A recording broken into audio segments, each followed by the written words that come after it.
Well, good evening. I'm so grateful you're all here. Did you make it to Texas and back? Yes. Welcome home. Midday today. Awesome. I'm so glad you're here today. 85 degrees there on Saturday. Yeah. Wow. That's amazing. Well, welcome home. It's not 85 here, but I'm glad you're here. Tonight, we are having our second class, Is It Well With My Soul? We'll be talking a lot about spiritual practices tonight. We talked a lot about the Bible. I'm going to let him do a recap, but before we get started, what are we always going to start with? The word of prayer. So I have a psalm to read tonight after lighting our candle, or a prayerful interpretation of a psalm. So it's the Psalm 61, so let us pray. Hear my cry, O God, and listen to my prayer. I have reached my limits, and my heart is faint.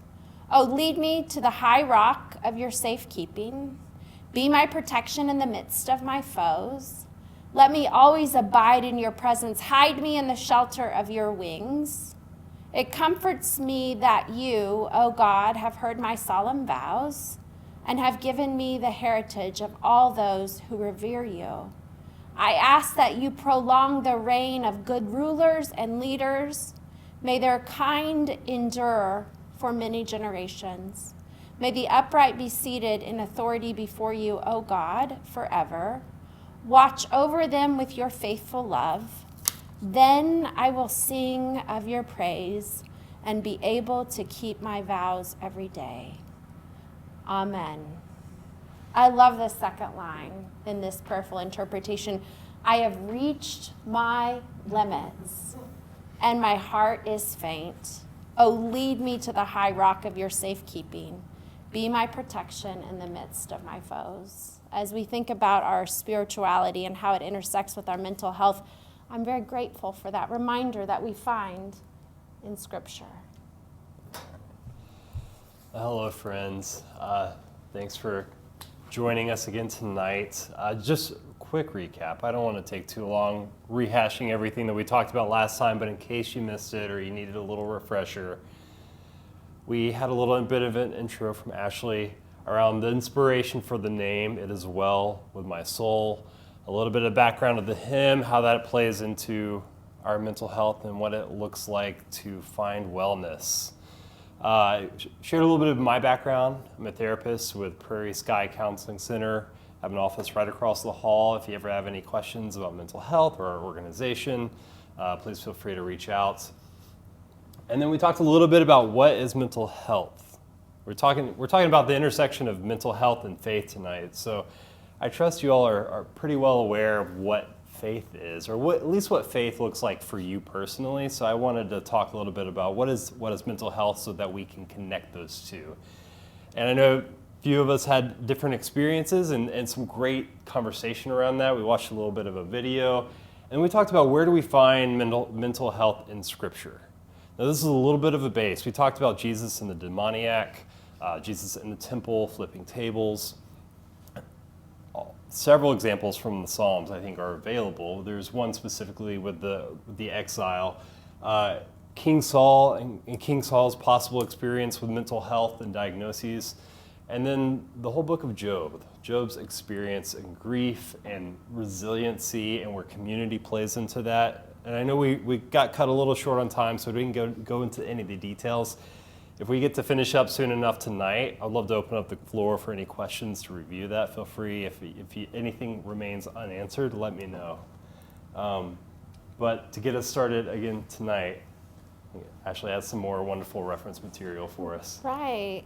So last week we talked about the psalm, or the hymn, It Is Well With My Soul, as we framed our class. I thought tonight it might be interesting to frame our class theologically with one of the great thinkers of systematic theology, and that's Paul Tillich. Freshly ordained as a Lutheran pastor with a doctorate in philosophy, Paul Tillich was conscripted to serve as a German military chaplain in World War I. So take a beat and imagine that. He was 28 years old, freshly out of seminary, freshly out of his PhD, and he was sent to serve on the front lines as a chaplain. He was serving on the war-torn Western Front. The Western Front was especially devastated by bombings. It was destroyed by bombs everywhere. Buildings were taken down, and there were often breaks in communication to such a degree that the chaplains stationed there would find themselves traveling all day long by horseback to find the troops, and the troops had already been moved to another location. It was hard times. Tillich spent 2 of his 4 years in the war preaching under trees, in caves, and in trenches. Tillich lost fellow soldiers and close friends again and again and again. His own experiences of suffering, including being hospitalized 3 times, twice with mental health breakdowns, the first of which happened in May of 1916 and the second in April of 1918. In 1918, Tillich asked to be discharged from service, but his request was denied, and he remained on active duty until the end of the war. Military chaplains were not only responsible for religious services, but they were also responsible for maintaining the morale and the fighting power of the troops. Additionally, and this is kind of hard to imagine in my role as a minister, but they were also responsible for serving as the link between the front lines and the grief-stricken families at home. As you can imagine, the war, World War I, Paul Tillich, German chaplain during World War I, hard job, 2 mental health breakdowns while he was serving. His entire life, his entire theology as a young, fresh-faced Lutheran pastor was transformed by his experience in the war. In fact, the war transformed his entire understanding of God and God's love in such a way that the war left him with one searing conviction. Specifically, Tillich believed that the only kind of theology that deserved to be written and deserved to be proclaimed addressed the abyss of estrangement that he experienced on the front lines. Following the war, Tillich went on to serve as a systematic theologian in Germany until he was dismissed by the Nazis in 1933 because his writings and teachings stood in opposition to Nazi ideology. Tillich immigrated to the United States, where he served as a systematic theologian at Union, at Harvard, and at Chicago University, premier theologian at those universities until his death in 1965. For the rest of his life, following the war, even while facing his own human struggles with addiction, even while facing his own human struggles with infidelity and broken relationships, Tillich continued to refine and proclaim his assertion that God is the ground of all being. So this is Tillich's theology on the next slide. So Tillich believed that God is the ground of all being, the very foundation for the existence of creation, the very foundation for the existence of every human being. Tillich constantly relied on the Apostle Paul in his undergirding of his theology. In fact, one of the scripture passages that he often cited was Romans 8:38 through 39. For I'm convinced that neither death nor life, nor angels nor rulers, nor things present, nor things to come, nor powers, nor height, nor depth, nor anything else in all creation will be able to separate us from the love of God in Christ Jesus. This person had experienced incredible separation, incredible despair, believed deeply that God was the root of all that was good. Tillich also believed that we all face what he called the abyss of estrangement. As human beings, none of us get out of this world without having passed through the experience of estrangement. We all will encounter estrangement. Estrangement for Tillich is the root of sin. Now, sin for Tillich is not like a moral failing. It's not like cheating at your taxes. It's not like saying a profane word, whatever that might be.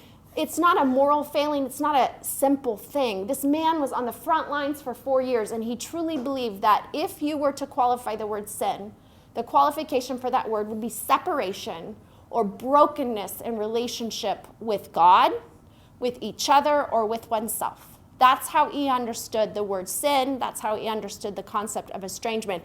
The experience of separation from the ground of all being. So that separation from God is the root of all human suffering, which causes despair. I think that's where we see the intersection often between faith and mental wellness or mental health. But Tillich, so here we have the ground of all being is God.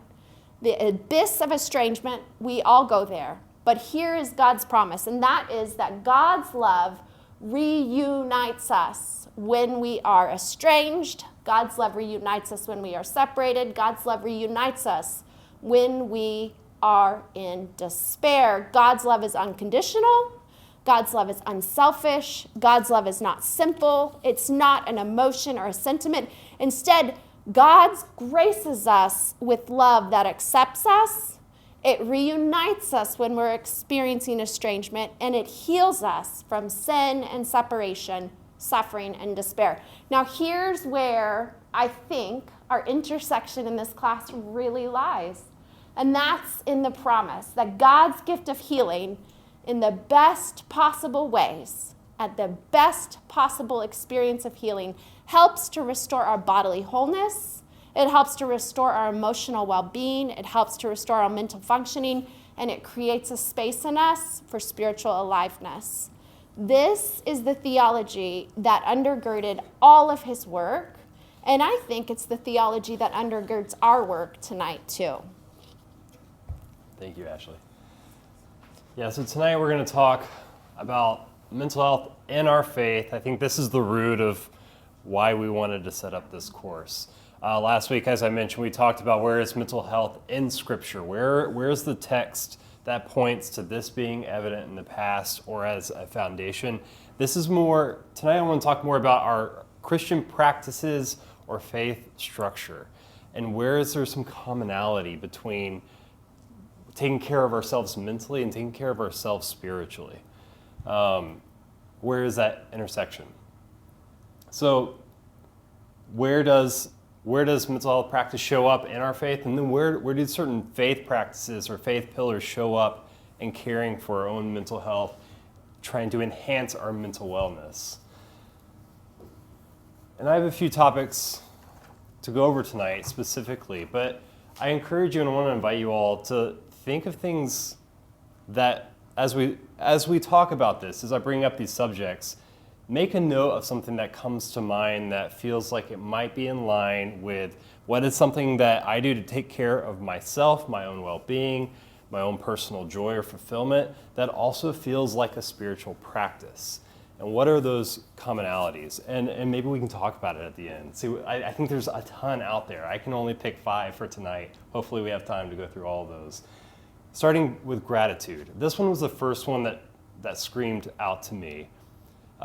Gratitude is a big point of discussion in mental health work and therapy offices. There's a lot of protective factors around gratitude. Gratitude just as a practice of looking out for things to be grateful for, to be thankful for. It helps build resiliency, especially when we're struggling with depression or anxiety. Gratitude is often a practice suggested by therapists to reroute some of those neurological pathways to finding the things that are good. The more that we can practice being grateful in whatever way that works for us, the more our minds actually form to looking for things to be grateful for. There is some neurological research that does show there's practice of gratitude enhances dopamine and serotonin. Like a lot of the work that we do in mental health, trying to enhance our mental health, those two chemicals come up a lot. But those are also the chemicals that get low when we struggle with anxiety and depression. Serotonin primarily being a big key drop for depression when somebody's experiencing depression, dopamine with anxiety, dopamine also with ADHD, ADD. There's a lot of, and those are very high level. There's a lot of details in there, but as a practice, practicing gratitude can help reroute some of those things, get those chemicals flowing back into to levels that are healthy for us, whatever that is. And really the big takeaway is this is research driven. These points to increase self-reported for clients studied in these reports report themselves higher levels of satisfaction with life, higher levels of happiness on a day-to-day basis the more they practice. This comes up as a therapist. I often, when I talk to a client about how do we practice gratitude, it comes up in journaling. If a client prays, it comes up in prayer. It can come up in just being aware, being mindful of the things that we see throughout the day and just naming it as you go. If you don't want to journal it, pay attention, see what comes up. So where does gratitude come in our faith? I mentioned one, prayer. I imagine all of us have said a prayer of gratitude at some point, or at least added an element of gratitude in our prayers. Thank you for this meal being a very common one. That's important, especially in this context. It's included in worship often. I don't know if I have the expertise to say always, but it's often. If I'm doing the pastoral prayer, it's included. Yeah, it's very much a heavy part of worship services. And gratitude in our faith recognizes God's presence and blessings in areas of our life, in many different areas of our life. So this screen, and this is going to be a common theme, the way I set these slides up for different elements, but the screen being this intersection between our mental health and our faith for the practice of gratitude, it cultivates peace, joy, and resiliency. Not that it's going to cure all of it. If you're in a time where resiliency feels hard, I can't promise that it'll solve everything for you in a snap, but it'll help. It's a practice like physical exercise. The more you do it, the stronger you may become. And we care for our own well-being while connecting to God. And that's going to be another thing that continues to show up. Grief was another big one I felt was really powerful after speaking about Job briefly last week, and thought it'd be good to kind of touch on that again. Grief often is talked about, and rightfully so, in the context of loss of a loved one. People say it's the sign that you have loved dearly.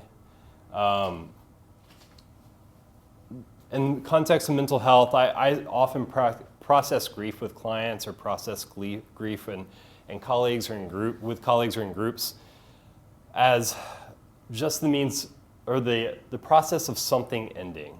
Whether it was a relationship, someone that we love, that we care about, or a stage of life that we were in, or a place that we can no longer return. Grief can surround us in a lot of different ways. And grief is not something that is bad. It is also something that's hard to talk about at times. We do process grief in our own different ways, but academically speaking, there are 5 main stages of grief. I think a lot of people may know this, or I've talked about this before, but denial, anger, bargaining, depression, acceptance. Through the lens of mental health, we, as a practitioner at least, as a therapist, I take the stance that these stages of grief, if that's ever something that you or somebody you care about has experienced, these are non-linear, meaning you don't necessarily start with denial and then get angry and then start bargaining and then get depressed before you accept. They can bounce around. And that's sometimes a misconception that I pick up when I work with clients. That, I was angry, and I got angry, and I got through that anger, and I understood it, and then I realized I was bargaining, and that made me angry again, so I must have jumped back a stage. What happened? It's different for every person. I care about this subject a lot, so I do like to focus on it, but if you ever find yourself in grief, know that our pathways through grief are unique, and that is wonderful and okay. As long as you're finding resiliency through that. Acceptance may not be the end game. We may get to acceptance and then get angry later, and it is a continuous process. Unresolved grief, on the other hand, grief that we feel, maybe that we don't want to accept, or not in the terms of this final stage, but grief that we don't want to acknowledge, grief that we try to turn away from, grief that we want to minimize because it feels too hard. That's all rational and understandable, but unresolved grief can lead to symptoms like depression and anxiety, and even affect mental health, especially cardiovascular health, just like any type of stress. And that is one of the big takeaways with mental health topics, is its impact on our stress. Grief and faith. I put this quote from Psalms here. I thought this was, of course, I mentioned last week, Psalms are so broadly reaching when it comes to mental health because this diverse expression of emotion. The Lord is close to the brokenhearted and saves those who are crushed in spirit. The way I think of grief in a faith background is God is always there, wants to be there, and is aware of what you're feeling. Even if we don't know quite what to do with it, take that away with you. We also have practices like funerals, burials, visitations. These are rituals. Rituals are a good mental health practice. I can't get specifically into rituals, but I did list that as something to review later if we have time. Rituals bring attention to the things that we care about, pay respect to the things that we love, and honor and provide an increased level of acceptance.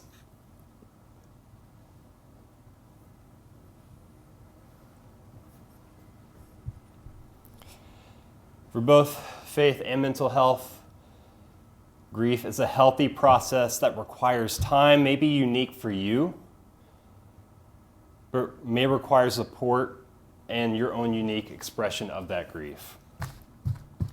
Community and acceptance, both.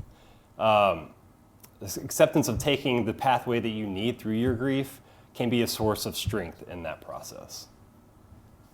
All right, Sabbath. Also, I'm using Sabbath and rest as synonyms here, but does anybody have any questions before I get into that on what I mean by Sabbath, or does that confuse anybody? No? Great. All right.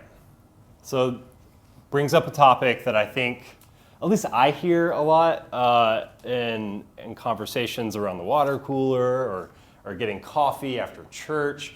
Self-care. Anybody hear about self-care, hear it on podcasts or the news? What does that mean? Of course, like self-care, just taking care of myself. Why is that so important, right? It has to do with this element of rest. How do we care for ourselves and check in with ourselves? Burnout affects nearly 50% of professionals in the U.S., leading to increased anxiety and lower productivity. This is one of the facts I think I also mentioned last week, why mental health is so important. This burnout can sneak up on anyone. Not that it's happened to everyone or that it's going to happen to you if it hasn't yet, but it grabs us without knowing. And the one way that we know how to keep tabs on that is through stopping, taking a breath, whatever that routine looks like for us on the week-to-week, day-to-day, hour-to-hour, checking in with ourselves. How are we feeling? What do we need? Who do we need to tell it to? I'm just curious. Yes. The World Health Organization study. Yeah. Does the United States skew one way or the other? Are we more in mental health crisis than other countries that are developed, or? It's a great question. Mental health crisis overall, I don't know. I don't know as far as other countries. I will have to check in on that. I think that's a really good question. I think it is a global epidemic, happening, especially in developed countries, but it's also we're getting more and more research that shows how much the need is everywhere in different aspects. Is it different in developed versus undeveloped? Are you aware of that? You know, sometimes I think not living in a mud hut and might be, a lot of folks look happy. And you can have a penthouse, you know, in New York and not be happy Yeah. with some of the people. I was just always curious about I think that's a wealth great and question. mental health. Yeah, like this ability for wealth to add more stress to our lives in ways that we didn't have before we had the wealth. Absolutely, I think that's a real thing. I also, when it comes to like strict lines between developed and undeveloped countries or communities, first of all, I don't have all the answers, and I wish I did, but I know that the ability to research and it impacts that. Like, developed countries have more universities, have more people nearby doing constant research, so I know more about that. But I think that's a really important detail. I would love to come back to that. Maybe I can share. But high stress does not have to be related to a vocation. Right, yes. There are many stressors among the unemployed. Absolutely. Those who are striving to put food on the table. Yes. All of these so burnout being unique in the U.S. among medical professions, it's very high. Right. Because of the long hours and the high stress. But that's kind of one view of it from a developed country standpoint, but there's also that stress of just trying to make it. Yes. Trying to get by. Just Stress of trying to survive, survive. Yeah, absolutely. it has a horrible, it's measurable and is a huge public health concern. Absolutely. Yeah, great. Any other questions on that? I think did I speak to your question enough? I think that's a really great topic, and this is such an important topic because so many people seek services like ours for this reason. They realize something's going on, that the stress is eating them, and they don't know what it is exactly or how to address it. And it can start, little things like spending time to journal or spending time in quiet space, whether it's prayer or just with your own thoughts, has a huge impact on just being able to detect what's going on in here or in here.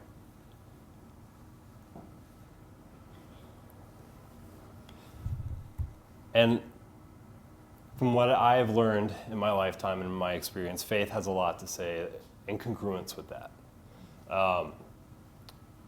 It's rooted in God's creation rhythm.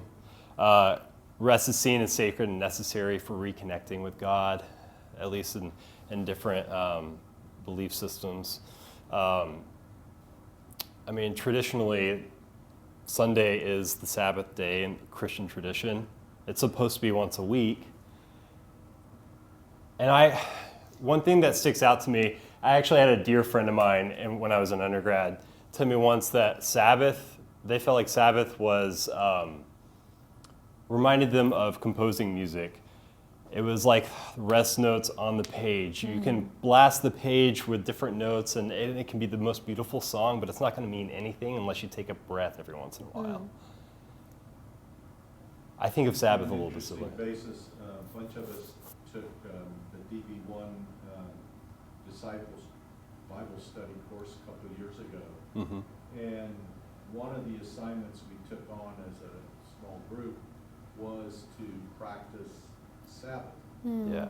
And it was probably one of the hardest things we did. In other words, people would sometimes report success by, I took an hour this week. Yeah. Not a day, an hour. And it's very interesting how we measure accomplishment is in terms of how we succeed. And I just find this topic of Sabbath very interesting. I'm reading a book called The Pursuit of Happiness by Rosen, and it deals with the the fact that happiness, as defined in the Declaration of Independence, and as typically used by the founding fathers, is really the pursuit of virtue, and how many of the founding fathers had a disciplined approach to their day that included contemplation and time for self and that sort of thing. Yeah.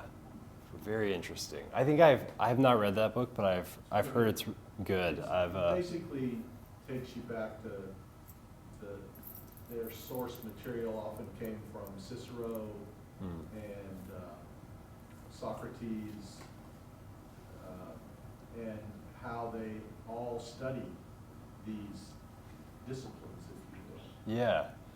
And going back to the course on Sabbath that you mentioned, that was here in the church? Yeah, it was the DB1 Disciples Bible Study 1 course. Cool. We go through from Old Testament all the way to New Testament, or the Very Jewish cool. part all the way to. Very cool. If anybody else was in that, can I ask, was there anything other than realizing how hard it is to take the rest that you really feel like you need? Anything else that you learned in that class?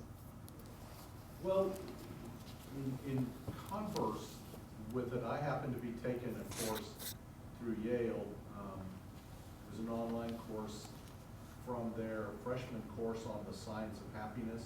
And they addressed in the research on happiness all these Yale freshmen who all come with a 5-point grade GPA on a 4-point scale, and they've done all this wonderful stuff, and they present them with situations like, you got a B on a test. And for some of these young freshmen, that was pretty much close to the end of civilization as they knew it. Yeah. And it was helping them learn their way through that the fact that feeling of that abyss was very short-lived. And through this course, which was a fabulous course, and it's still one of the most popular courses at Yale, the final project for everyone, including those of us taking it online, was an exercise in gratitude. Because gratitude takes you out of yourself. You're not thinking about I, me, me, I all the time, but for whom are you thankful? What did they do? What have they done? Just even if it was, they say hello to me every day, you know. It was a fabulous way to end the course. That's awesome. And one that after I was done, I had many friends that contacted me and thanked me in return. Very But cool. it was wonderful. And like some real life application of some of the things that we're talking about here, which is kind of fun to hear. Yeah, thanks for sharing that. I love hearing that. I might come back to that if we have some time. But just to kind of revisit this intersection. Both mental health and faith perspectives view rest, view Sabbath as foundational for taking care of ourselves or taking care of our spirit. Essential for healing and growth.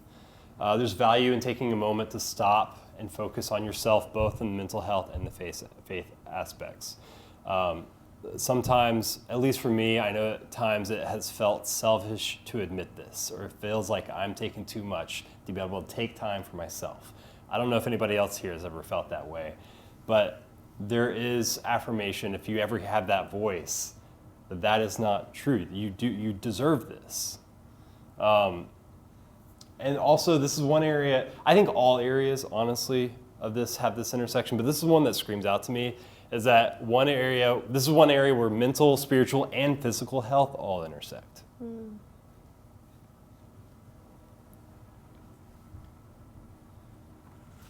All right, hope. This is a pretty big pillar in the Christian faith. Jamil Zaki is an author. He's a psychologist out of Stanford University, author of Hope for Cynics. Wrote, hope is the belief that future can be better and that people can take action to make it so. It's different from optimism. Different from saying, well, glass is half full, things are okay, let's diminish the bad. It's just the acknowledgement that we as humans can come together and do better. There is potential out there. Hope is required to fight for change and is a skill that we must practice. This second phrase may sound like I'm talking about community advocacy, and I am to an extent. But also, we need hope to fight for change within ourselves. If that's ever something that we are looking for, if we're looking for growth, if we have a struggle that we don't know how to get through, hope can fuel that. Research shows that those who build and maintain hope are more likely to recover from negative impacts of trauma, anxiety, depression, and actually I didn't mention this, but substance use as well was a major factor. Now, where is hope in our faith? This one's all over Christian faith, right? Romans 15:13, may the God of hope fill you with all joy and peace in believing, so that by the power of the Holy Spirit you may abound in hope. Hope is in all of God's promises. Hope is in the gospel. It's the underpinning of the gospel, right? I mean, do I have that wrong? Any other thoughts? Have I oversimplified?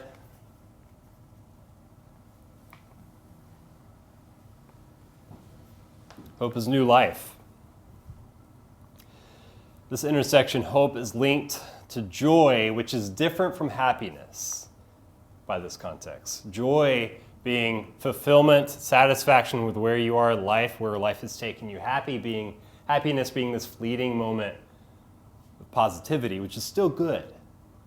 But hope linked to joy long term. Hope provides strength and resilience in adversity on both mental health and faith perspectives. Hope motivates people to persevere and trust in a better future, because if we don't have hope, what's the point of fighting for one? Whether it's in us or in others around us. Mm-hmm. Any questions on that one?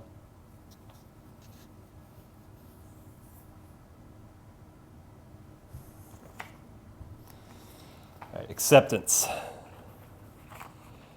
Well, this one is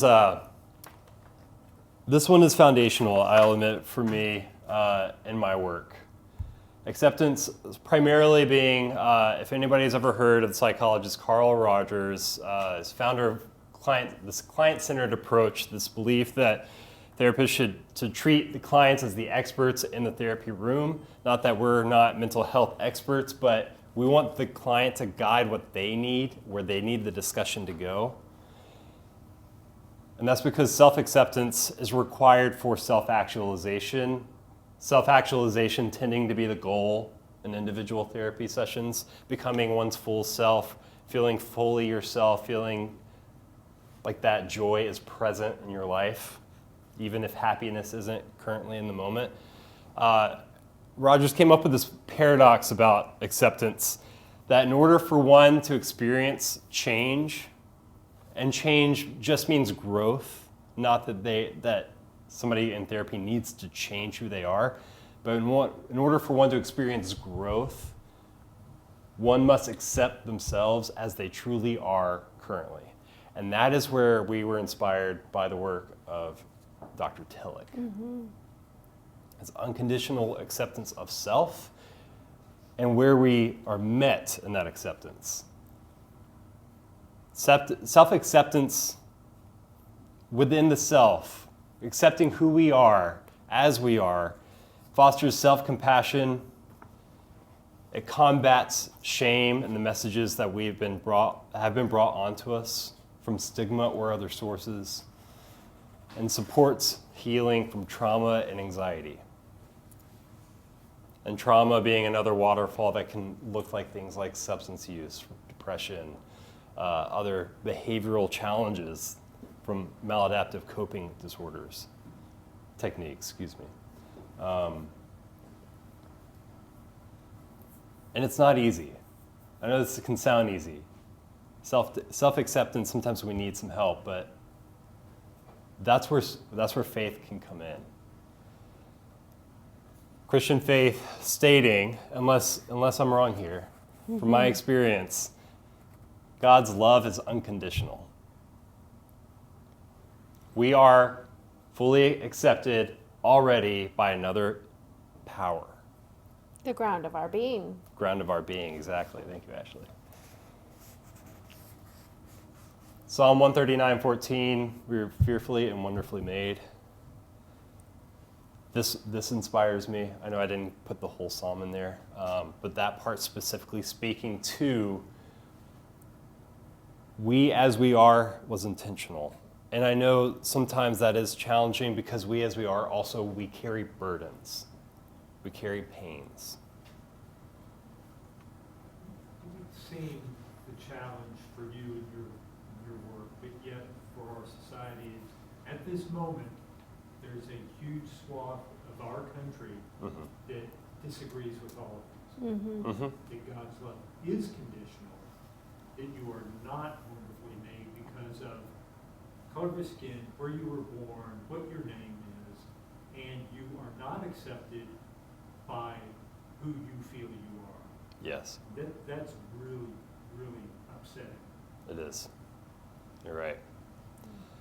I mean, you look at it from an individual standpoint, but it has to be Yeah. horrible for those in our country who are being targeted with shame. If we go back before, shame is now a weapon. It used to be name calling. It used to be any number of things. Now shaming, which to me is a more aggressive, almost violent act of putting this onto people. Yeah. For things that they are not responsible for. Yeah. I am who I am. Yeah. I'm trying to accept me, yet the messages everywhere is I should not be accepted. Right. Right. Yeah. I mean, that's such a great point of self-acceptance becoming even more challenging when we have so many other messages around us. So I encourage you to take that, and not to say you don't already have this, but let that continue to feed your empathy for the others for those of us that we see day to day that do struggle with that. I wish I could give a talk and change people's minds who are struggling with the acceptance of others in their lives, and unfortunately I can't do that. I try to take people one-on-one when I can. But you're right, that's a major factor in the world today, and maybe always has been. Yes. I think there's a cautionary note here in the fact that mental health, the guise of what we're talking is trying to convert this acceptance to self-talk. I am accepted by God. But there's a cautionary note to a community like our church that you accept people as they are. And there's nothing more therapeutic that I've ever seen than to see someone who's experienced mental health crises and is viewed as different, or there's an otherness about them, to be accepted by people for just who they are. Yeah. And it is powerful how therapeutic that is when they know they are accepted for who they are as they present. Absolutely. Absolutely. It's especially true with kids. Yeah. Certainly. It's powerfully evident. Yeah. That's exactly right. You know, that's how I see things. That's what Carl Rogers taught on. The founder of client-centered therapy was, you know, even if somebody is coming to see a therapist for example, when I say change, before I moved to Kansas City, I worked at a substance use outpatient clinic. We worked with people who were dealing with various experiences of substance use as well as mental health, major mental health disorders, diagnoses.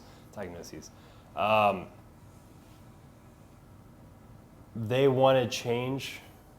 Clients came to us wanting to stop using, wanting to stop engaging in whatever behavior they were looking for help with. But they had so many messages around, like, you're doing this because of who you are, it's your choice, and that choice makes you wrong. We pull back from judging others and allowing them to understand who they are, what they needed, what they weren't getting in other experiences, they start to accept who they are. That's where that change began. What is it that I need that I'm not getting? I know that's a little bit of a sidetrack, but I want to illustrate a little bit of what I mean by change. I don't mean sitting here changing others or changing others' minds about things or trying to manipulate people, but how do we find growth to move from our self-realization to self-actualization? How do we become the person that we know we are fully, internally? And this paradox, we have to accept ourselves, taking everybody else aside from it, and the absolute, all the cultural issues and societal issues that we have challenging this, just internally, in order for us to become who we really want to be, who we really know we are, and be our fullest, brightest selves in this world, we have to accept who we are as we stand today. That's the paradox. And it's a tricky one. I love the tricky things. And this intersection, this is the shortest, but it felt powerful for me. Our value is not earned through our actions, but our value is established in who we are as individuals.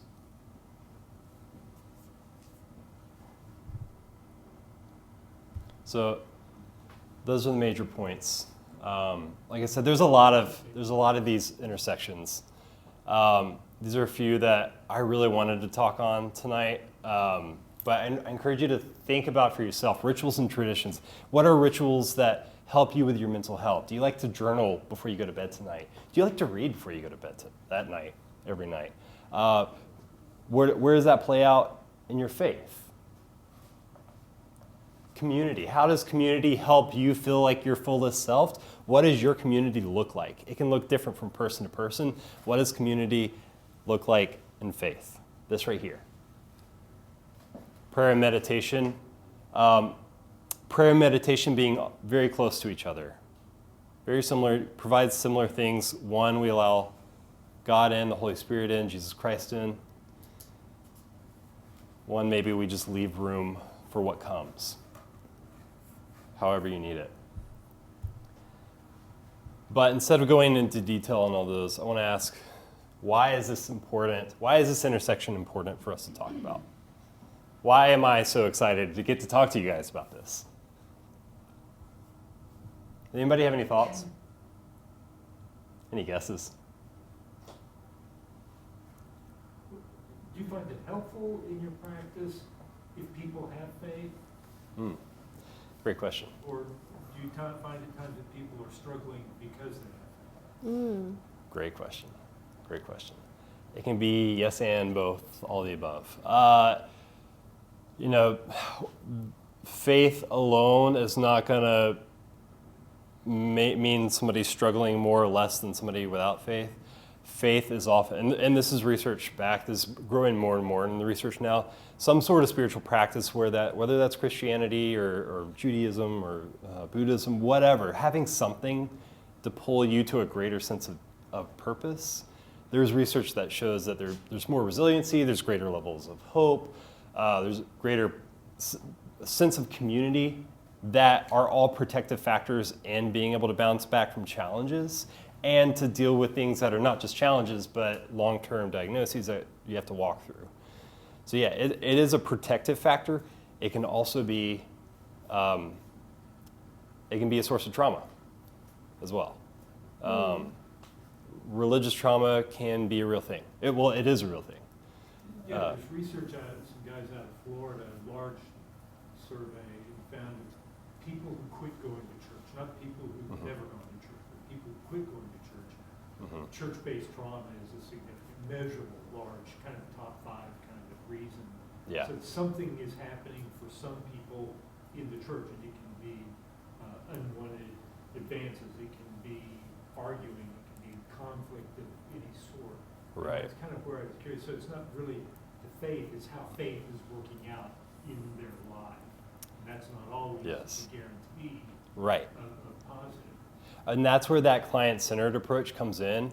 Because as a therapist, speaking of my own personal experience, I'm listening to what the client needs, what they have not gotten, and what has been helpful for them. And faith and religion can fit into all of those categories. There's definitely the protective stuff, but we want to talk about the places where it has been hurtful too. Certainly. It was found in studies of prisoners of war that if they had a faith, a religious type faith, they were capable of handling the abyss, I guess, of what Right. they face day to day Yeah. more successfully, because they did not feel alone. Yeah. And certainly is a big part in the military. A good chaplain is really important. I was lucky. I had great chaplains in my various commands, and what they faced on any day amongst typically their congregation was 18 to 23-year-olds. So you're dealing with popcorn and under stressful situations in many cases. They are both religious coaches and counselors, but the point is that there's a purpose there, and that is to make someone healthy enough to face the job that they're supposed to do. Yeah. Yeah, and that's totally right. And even without the faith or the religion, if I were to see a client that has no religious experience or background or interests, we're trying to figure out the same thing. What's the tie to something bigger? What's that thing that makes you feel whole, that makes you feel like you belong, that makes you want to strive for more? It's a strength when that spiritual infrastructure is already in place, and we can utilize that to continue growth. Does that make sense for everybody? I think that's a great topic, great question. I love talking about all that. And I have some actual data on why this is so helpful in a little bit. But before we go to too much discussion, I know that we have a few minutes. We have a handout for everybody to kind of think about what can you take away with this? What can you take home? And thinking of all the common theme here is that these pillars, these practices of our faith, everything that we talked about tonight also help us take care of ourselves. I think maybe this is not new for you, but it was new for me when I first had that light bulb moment of, all these things that I've been taught to get closer, to utilize to get closer to God, to practice growing my spirit, are also things that I should be doing to love myself and care for myself too. And this wonderful mysticism of God lives within that. But is it possible that these things that we have learned, that we've been practicing, are there so that we can care for ourselves? And if so, why is it so important to care for ourselves, to get what we need, to make sure our own well-being is good through the lens of our faith?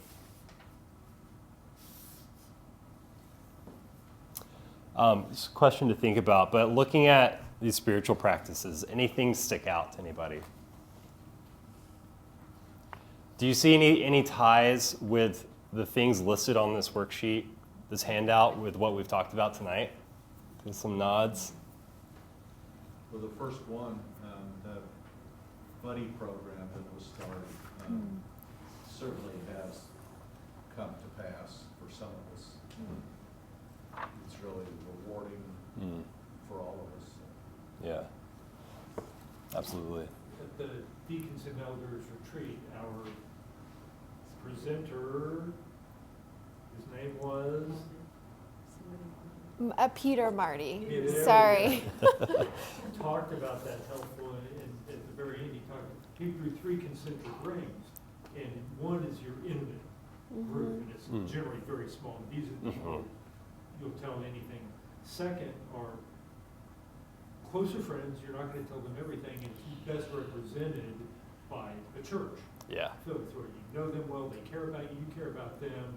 And third now is, I think somewhat new, but people that you may not know personally, but you have a tie to in some way, whether it's a writer, an artist, or for something that you regularly, and then, yeah, today it could be an influence or something like that. And all of these then go to make your community.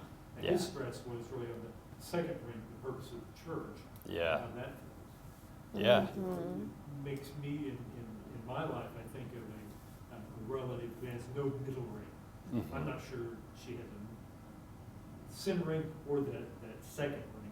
Yeah. I'm not sure she has any of that. That's very troublesome Yeah. for a healthy life, mental health, I think, would be the absence of that community is I think, a problem. Absolutely, absolutely, and that's kind of where I'm going to with this overall question of what I take away personally. We may have all different answers. I'm not trying to tell you that this is your answer, but for me, and I think what we see in a lot of this is that it's important to care for ourselves because we're taught through our faith to care for those around us, to love those around us. And maybe it starts with knowing how to do that for ourselves when we need it so that we can do that for others to the best of our ability.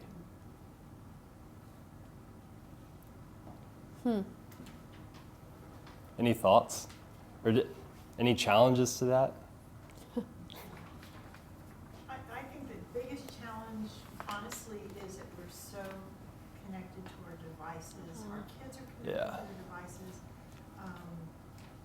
And I know with my grandkids, it's like, oh, these are friends. I'm like, who is it? And where are they? And they're not even in the city. They don't know them, but they're friends online. So I think the connections aren't close, personal. Yeah. And Yeah. it's so, I don't know how they get any sense of community with that. That's what I'm concerned about. Yeah. I think it will affect mental health, and the studies have started to show that, that folks online are not maybe the most connected. It's a more volatile social environment than pre-technology, getting out and interacting and on playgrounds and in schools and in neighborhoods. Yeah, and there's greater risk reward, I think, based on some of the research. That's not my main area of expertise, so I don't want to say too much, but. Has a good quote about the TV, the phone, whatever, it's not going to break you the casserole. Oh. When you're, and I can't remember. It's actually, Yeah. I heard it from a preacher from Denver, Okay. and she deals, and I was in San Francisco last, and so we had this a lot in San Francisco too, is, well, I don't need to go to church. I have the beach. I don't need to go to church. I have the mountains. I don't need to go to church. I have my community online, whatever it might be. But when your life is melting down, the mountains and the beach and your community online are not going to make you a casserole. And that's the reality of what the intersection for me of what we get to be with and for each other in this community is the hands and feet of God.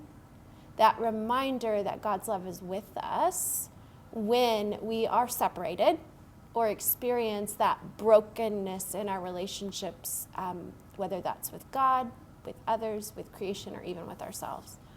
The mountains aren't going to make you a casserole, Becky. Yeah. Yeah. I love that. Thank you. I can remember that. Yeah, Who it all was. of it. Yeah. She's a preacher out in Denver, and I thought, that's pretty good. I always remember food analogies, so. Yeah. That's right. That's right. Absolutely. Well, tonight, these last 2 weeks, the thing that inspires me is not just knowing how these things intersect, but knowing that our faith can be a factor that influences our mental health as well. And that's why I'm here. That's why I joined the organization I'm with. That's why I'm part of the team here. I'm not part of the team. I'm part of the building here. Bringing this all back to the beginning, what is spiritually integrated treatment, spiritually informed treatment. I know there's a lot of facts, but more and more evidence is coming out that people are seeking some space in a therapeutic setting to talk about how faith influences their mental health and vice versa. I believe that there is space to continue growing our knowledge on this, but also I really care deeply about being somebody that somebody can come to with those questions. Not as a theologian, but as a mental health expert. And I'm teamed up with people that do as well, that want to do that in the community, that want to do that with individuals. I have some advice here. I'm gonna hand out or email out the slides for anybody that is interested. But I wanted to give you something to walk away with too. Speaking to a therapist, what I often get, like, what kind of advice do you have for me? Just mental health is something that we all carry. So many of us carry burdens that we don't even know, or we're not tuned into those that are carrying them. So just be aware that we may have so many people in our life that are carrying something big and just have never told even the closest people to them. When somebody shares something hard with you, it's easy, it's human to have this fix-it reflex that comes up. Sometimes the most powerful thing we can do is just sit there with them and reflect and listen.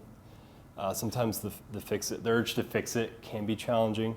If you don't know how to fix it, sit there and listen and be their support. Empathy does not mean agreeing. This is especially true now.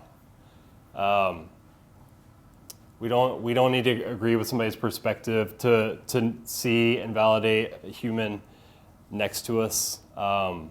We don't need to beat ourselves up if we can't empathize with somebody who has a different point of view. We do what we need to care for ourselves in those spaces.